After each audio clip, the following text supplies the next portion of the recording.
What's up everyone, today I want to tell you about the Insta360 One X2. The Insta360 One X2 has been out for a couple of months and undoubtedly you have seen footage all over using a 360 camera. I generally post a running type reel every day on Instagram and I get so many comments asking me what are you using to capture your shots. So I thought I'd make this video and tell you how I use the Insta360 One X2 as my running camera.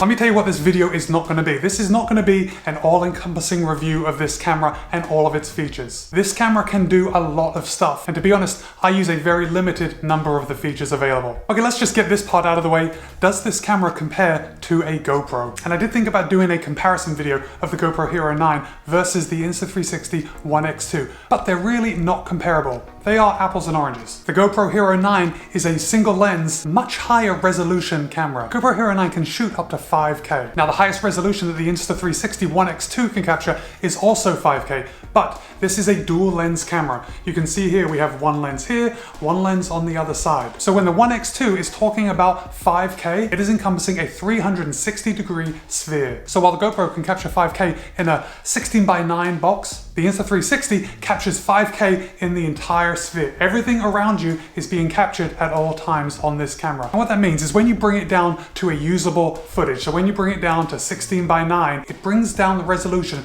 to about 1080p. That is the primary reason why the Insta360 One X2 is not a direct competitor to the GoPro. Still, this is a fantastic camera, and the shots that you can get on it are pretty fantastic, and it's a great companion to the GoPro. So when people ask me about the footage that I post on Instagram and on YouTube, it's usually something to the tune of asking me what I'm using to capture this shot, because it looks like the camera is floating out in front of you. And that kind of magic effect is due to the double lenses. Each lens captures over 180 degrees. So when they work together, they overlap each other and they create a blind spot. When you put the camera on a selfie stick, the selfie stick falls into that blind spot, and so the camera's AI can edit out the selfie stick. Now that results in some pretty fantastic shots, but if you look closely, you can always see my hand holding onto something.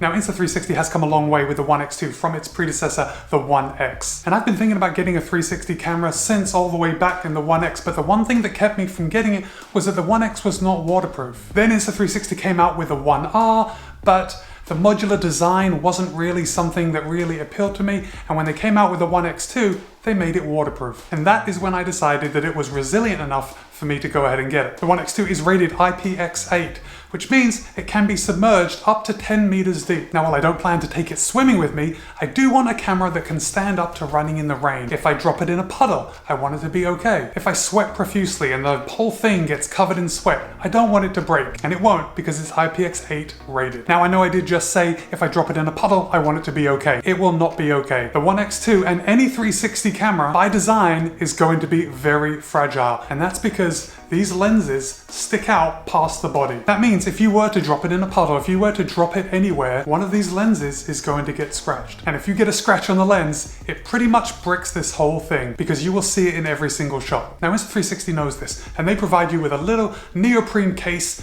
that this fits into nicely. But honestly, I had to unwrap this for this video. I hadn't actually taken it out of the box. This doesn't come with the camera, but it can be purchased after the fact from Insta360 for $5. And it's basically a little rubber hat that just goes right over the lenses. It protects it. Now if I drop this, it's gonna be okay because it has this rubber hat protecting the lenses. So when I'm going out for a run, most of the time I will be holding the selfie stick with the camera on the end, and I will keep this rubber hat on it. Then when I start the camera, I will take off the cap, put it in my pocket, shoot the footage that I'm going to shoot, and then put it back on when I'm running. It's still a fairly new toy. I've only had this for a couple of months, and I don't want to trip and fall and scratch the lens. Yes, the same thing could happen to the GoPro, but you can buy a replacement lens for the Hero9. With the One X2, you're buying a whole new camera. With that said, even though you have to baby this a little more than you might ideally like, the trade-off is well worth it for the shots you can get. Now Insta360 does have a lot of really fancy features. There's a lot of shot labs where you can create these really fantastic effects.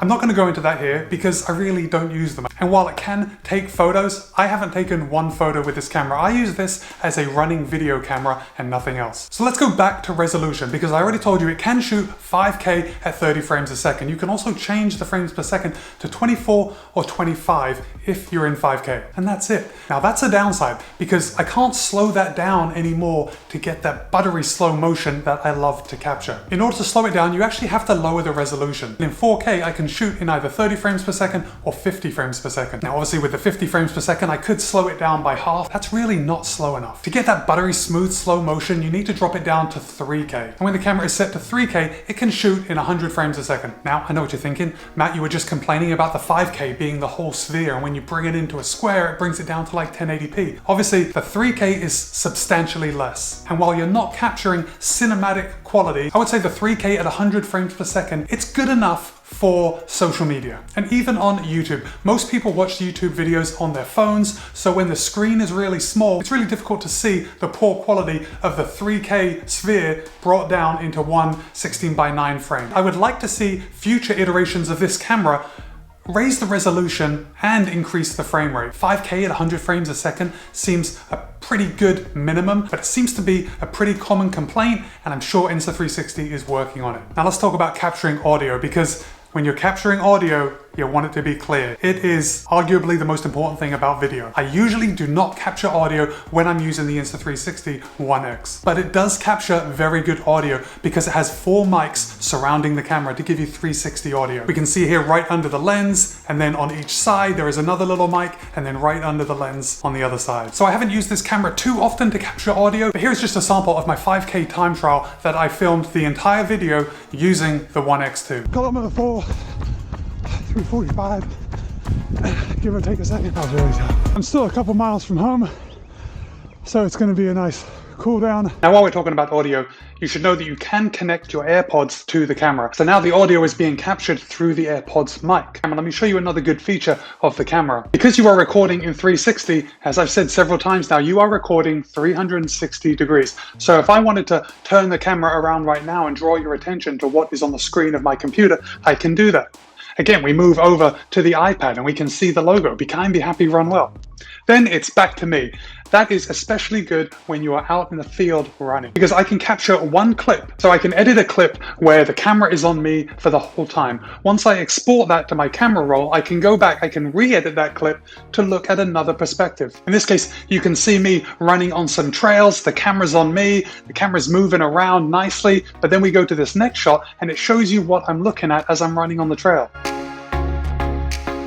Let's talk about editing for just a second, because if you're getting a 360 camera, this is a very important thing for you to know about. It's not just taking the footage out of your GoPro and then throwing it on YouTube. Everything you capture in 360 has to be processed. You have to tell the camera where you want it to point at any given time. Now, while this may not seem like a big deal, and it really isn't a big deal, it does involve an extra step. Now, the great thing about editing is that you don't have to download the footage to your phone before you edit it. You can do it straight from the app with your phone connected to the camera. Let's just quickly go through one clip and see how we edit it. This is the full 360 clip, and we can look anywhere around it. We can go up to the sky, the sun, come back around. There I am. Right now the footage is in 9:16, which is good for YouTube Shorts or Instagram, but for regular YouTube we want 16:9.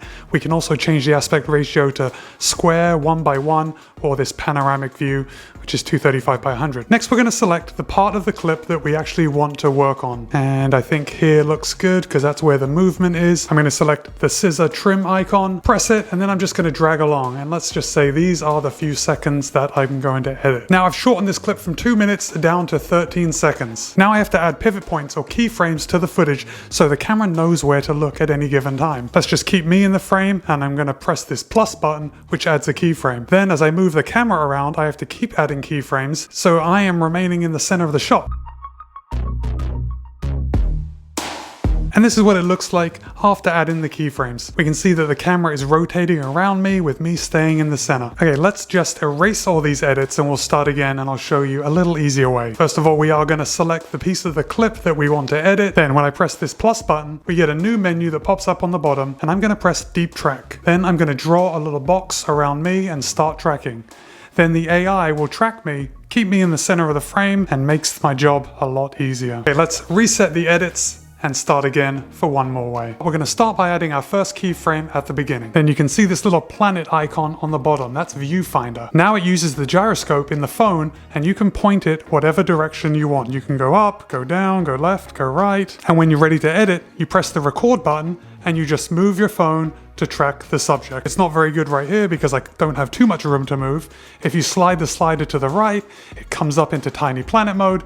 If you slide it to the left, it zooms right in. The Insta360 One X2 does have Steadicam mode. All that means is that it's using one lens, which basically turns it into a regular action camera. It'll use the front lens, has a 150-degree field of view, and you just hold it like this and you film whatever you want. I have not once used that feature. If I'm taking out the Insta360 One X, I want to use the 360 feature, but it's good to know that it's there because it does give you an option for capturing footage in a different way if you just wanted a regular action cam with one camera at the front. The stabilization is fantastic. It uses Insta360's flow state stabilization, but when you know why it's so good, you'll go, of course. It's a 360 camera, so we have 360 degrees of footage being taken. Usually when an image is stabilized via electronic image stabilization, it crops in. And then the AI accounts for the movement by cropping in and using that to keep it steady. With 360, we have an unlimited field of view to pull from. So your footage is always going to be buttery smooth. So who do I think the Insta360 One X2 would be good for from a running point of view? A lot of people have asked me,